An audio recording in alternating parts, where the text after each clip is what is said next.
breakman, give him a break because he sure deserves one.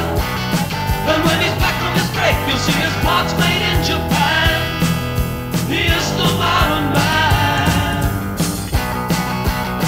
So give him a break. Number 2 video. This is a video response to a Dream Crusher video by a guy named Ryan Boundless. I think his username is Japan Scope or something. I've made a video response to him in the past. I don't like interacting with him because a lot of his subscribers are dicks and they think I'm attacking him just by responding to him. I've had mixed interactions with him, mostly friendly through line. I don't think I've ever talked to him on the phone. Maybe I have. I don't remember. I've invited him to meet a couple times, and he's declined my invitation to have a beer. He didn't come to the Osaka thing. Maybe one time, I don't remember. I shouldn't exaggerate, right? He created a group on a Line program. I don't know if you guys know about that program called Line, for J-vloggers about a year ago, and I dropped out of it because all they were doing was a bunch of guys just discussing. It was supposed to be to promote YouTube and such. And by the way, this is a laundry vlog, so you don't have to watch it. Just listen. It's just me droning on and on.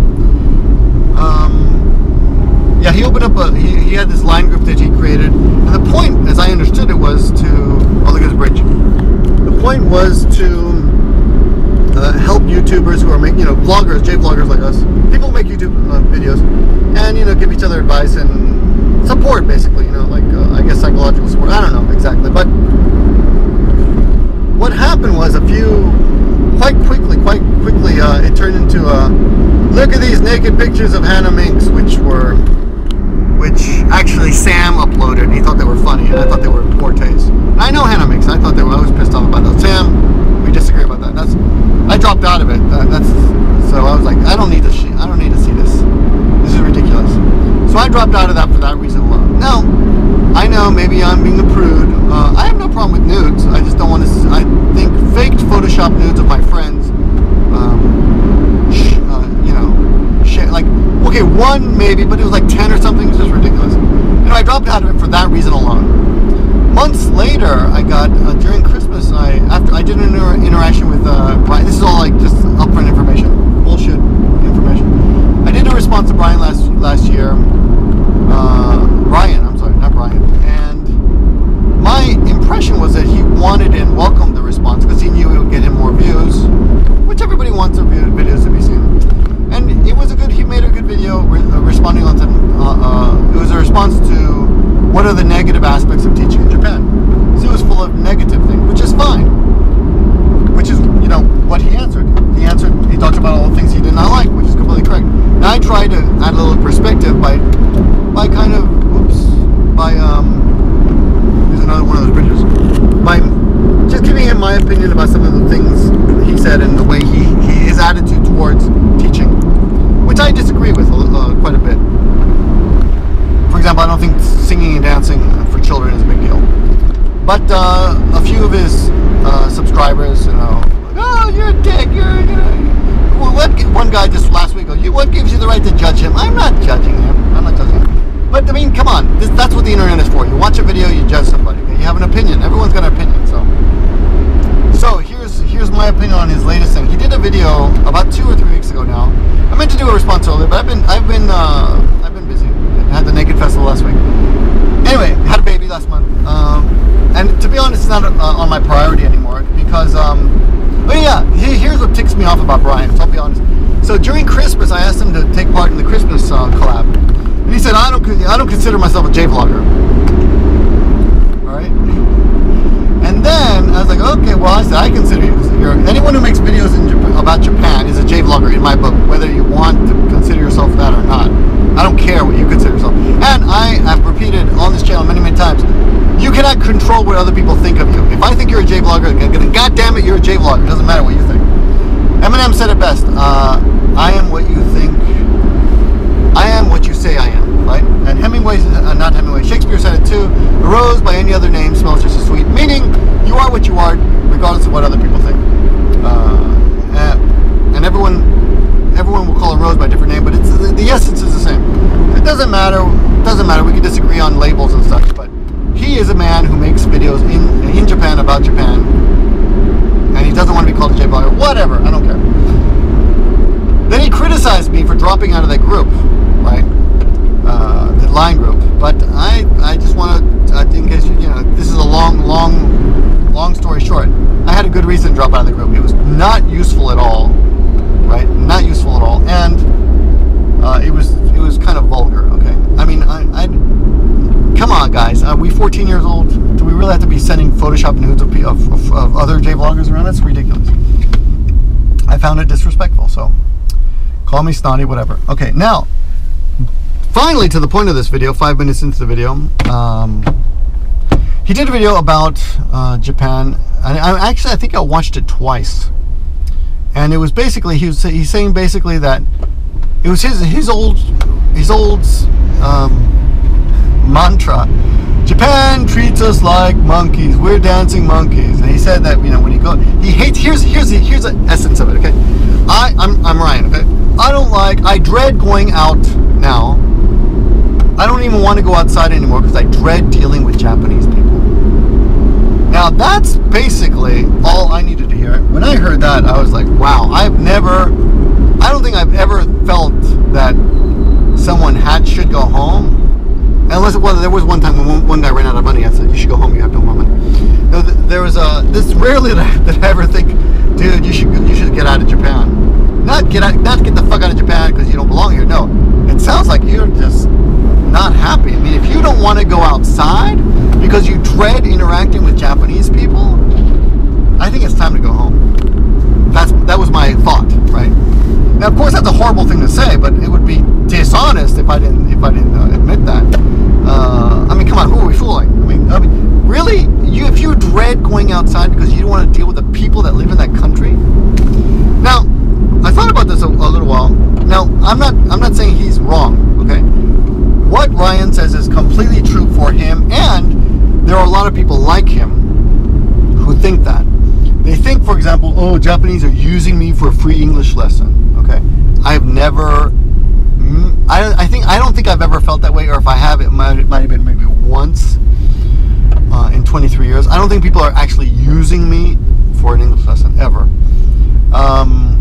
I do think that some people can't get past the fact that we have a gaijin face, and they have trouble speaking with us in Japanese for that reason alone. But that's not all of it, and those people also are few. I do encounter them sometimes, but I do find that if my Japanese is good enough, they usually realize that we can communicate better in Japanese, and they give it up, right? Almost all the time. However, being fair, if the point of dealing with, how do I say this? If you really sincerely want to talk to somebody, then you should default to the language that is easier for both of you to use. So if your English is better, if you're Japanese and your English is better than my Japanese, then we should speak English. That's the best way to communicate. I'll give you an example. Yuta, my man in Japan, Yuta, I forgot his username, but anyway, he speaks English better than I speak Japanese. So although we can probably get by in Japanese and daily, little stuff, go to the bars and whatever, but if we were to discuss like discrimination in Japan or some political, like I would discuss politics, but if I wanted to discuss politics with him, we'd probably do it in English, of course, because I don't have that vocabulary. That's senmon yogo. That's look at the map here. That's highfalutin English. I don't know. That's lingo. That's jargon that's not in my lexicon, in my vocabulary. So that said, generally speaking, most Japanese do not speak English as well as I speak Japanese, so I speak Japanese with people. And I think essentially that is Ryan's problem. Now, I don't know Ryan's Japanese, really. I don't think I've heard it too much. I think I'm pretty sure it's not nearly as good as mine, which is not to say that mine is great. Mine is probably, this is the other weird thing about Japan, just to make sure people don't think I'm being arrogant. My Japanese is top 5% of Japan, but that doesn't mean shit because everybody else's Japanese sucks, okay? You see what I'm saying? It's like going to, England, and I'd be a great baseball player in England because nobody plays baseball, you know, like that, right? You get it? Or be the last man on earth, you know? Everyone finds me sexually attractive because there's no competition. So anyway, that's something like that. So I don't think Ryan's Japanese is good enough, and I think that's why he feels that way. But again, I don't know. Now, what he says about his experience is true, and the sorry truth is, most of you who come to Japan are not going to get your Japanese to that level where you can actually interact with people with no troubles. Like of course, I can have almost any conversation with my wife completely in Japanese, and there's no problem at all. Once in a while, we'll have some misunderstanding about, or I won't get one little thing. But of course, again, I'll just ask her in Japanese. I'll say, well, explain that part to me again. What exactly do you want me to do? So I think it says, and there's a video response by Tony. Is it Tony? Is his name Tony now? Is it Tony? No, it's not Tony. That's Reina's kid is Tony. This guy is, what's his name? Mexican Samurai. What's his first name? Is it Tony? No, I don't know. Anyway, for some reason I'm blanking on his name. But his Japanese is excellent, and he said he did a video response as well. I saw it. I didn't want to watch it because I thought I'd be tainted by it, but it's basically the same thing. I mean, he didn't really stress the language thing, but I'm pretty sure that he doesn't have those experiences either. This is what he said. He said Ryan's got white problems and I got brown people. He's got white people problems. I got brown people problems. I don't think it's that simple. Well, for me, because I don't feel like a brown person, though I am a brown person. But I've never felt like I've got brown people problems. I don't really have any problems. Okay, you've seen and this is the thing. You've seen my videos. You've seen me walking around talking with people. Most of the time, people do not ask me where I'm from. It's obvious I'm a foreigner, right? People don't ask me where you're from. People don't ask that. You know, and this is in my videos. It's been proven. I've made tons of videos. If you're watching my video for the first time, I don't usually. I make lots of videos where I'm outside. Maybe 60% of my videos I'm sitting in front of the camera, but 40% of the videos I'm out there. I'm doing things. I'm interacting with people, and I don't get those questions. Okay, I just don't. I'll have a long conversation with someone, and it may never even come up. Where are you from? Never at all. Of course, with other people, it's different, of course. But generally speaking, my nationality, my gaijin-ness is not an issue, and it's not a problem. Generally speaking. Now, again, yes, there are times when people just get shell-shocked, like by your gaijin face, like, oh, I got to speak English, and they can't say anything. This happened. I'll give you two examples of when this happened. Okay, two good examples either way, and one. Well, here they are. So the other day, I'm out with all these Hataka Matsuri guys, the naked festival guys, and you guys have seen those videos, or I've told you about them. Or even if I haven't, here's the story. I'm out with 150 guys. Okay, at a party. I'm the only. My wife is not there. I'm alone. My wife's at home with the baby.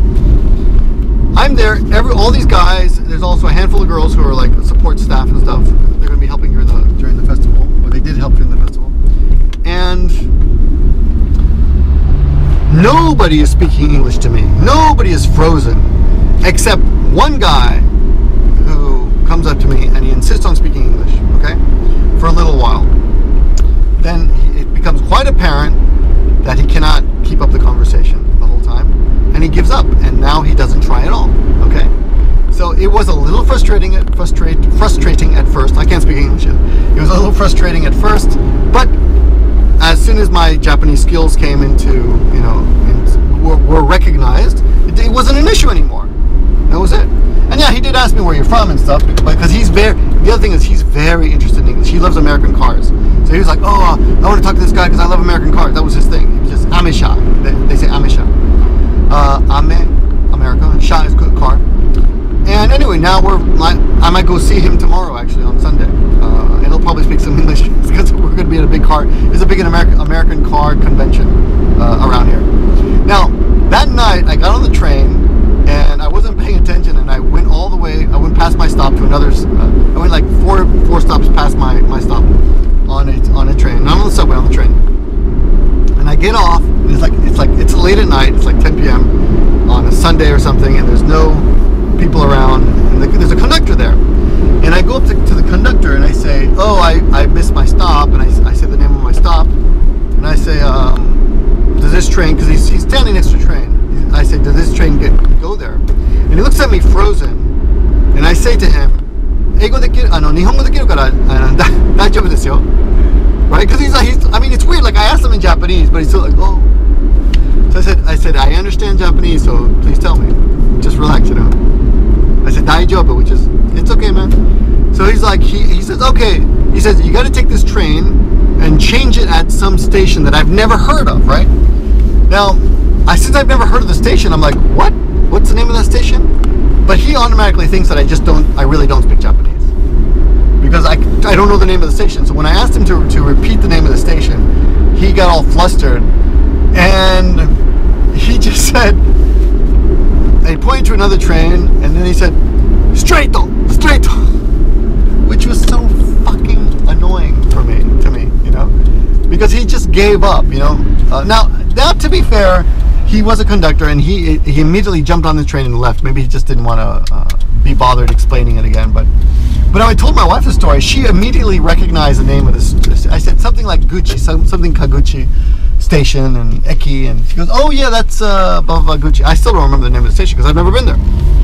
I can't remember names of places I've never been. Right? Is this right? So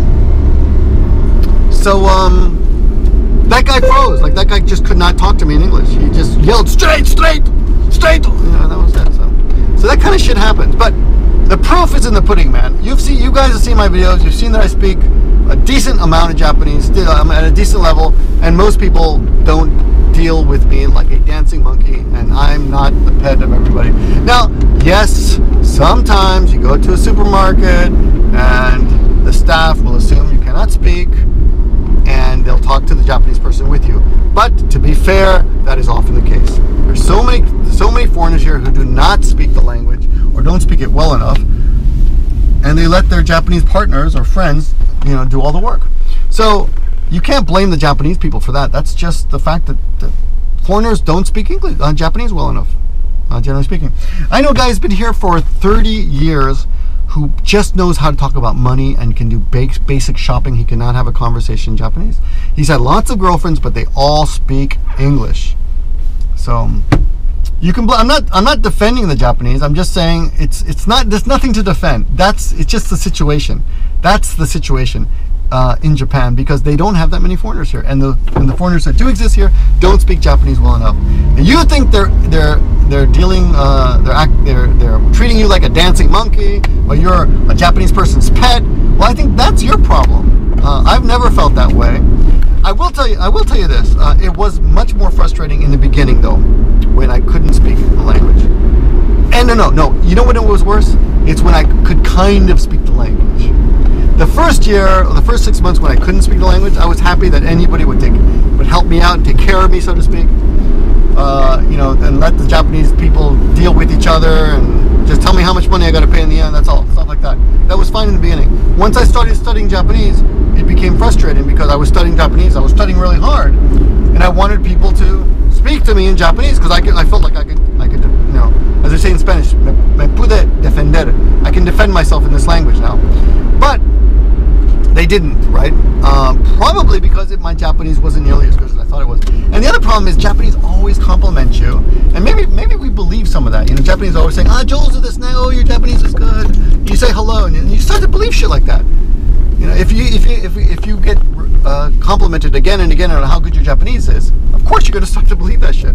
But the truth is, even my Japanese, even at this level, even 22 years later, it should be a hell of a lot better. It's like I said, it's pretty damn good. I can teach basic level Japanese. I passed every level of the EQ, the Nihongo Noreku Shiken, and what is it, JPLT. But when it comes to being native level, no. And forget about cultural literacy. So many cultural jokes I just don't get. I don't understand cultural references and such. So, I'm at my wife's house now, so I'm gonna say goodbye. But I'm just down there. But yeah, that's my video response to the Dream Crusher thing.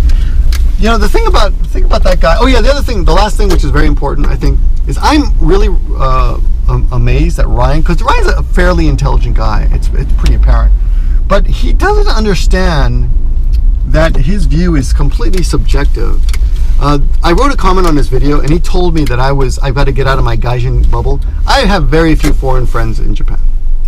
I have a lot of foreign friends on YouTube, but very few real foreign friends in Japan. I don't have a gaijin bubble. I don't go out to the bars. I don't hang out in gaijin bars. Yes, I used to own a gaijin bar, but I go through. Even in the past, I've gone through waves of hanging out with a lot of foreigners and then hanging out with no foreigners, just hanging out only with Japanese.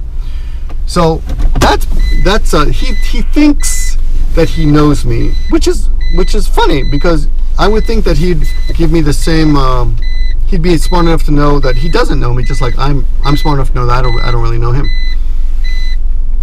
So he's judging me on whatever he says on YouTube, and that I guess he doesn't see that I interact with a lot of Japanese on YouTube. But the truth is, like I said the other day, I went out to the Hadaka Matsuri. I was the only foreigner there with 150 foreigners. I mean Japanese. No other foreigners there. Okay, and even at the festival itself, there were very few foreigners actually this year that I saw. So I don't live in a gaijin bubble.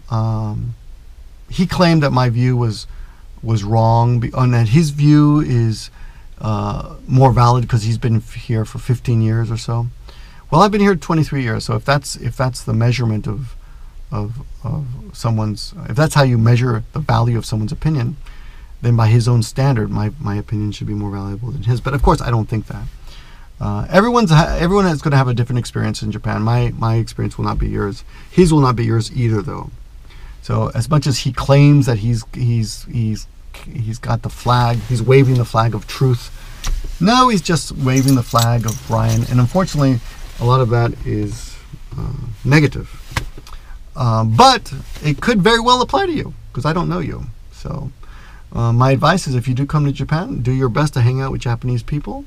Of course, you need a few foreign friends so you can let off steam in your own language, but do your best to understand Japanese and study Japanese, and eventually I assure you, you will find it very, very rewarding, and even it won't be easy, but you won't feel like Ryan feels, hopefully, and I'm sorry that he feels that way, but I completely disagree with that opinion. Anyway, thanks for watching, guys. Talk to you soon. I want the nipple. I want the nipple.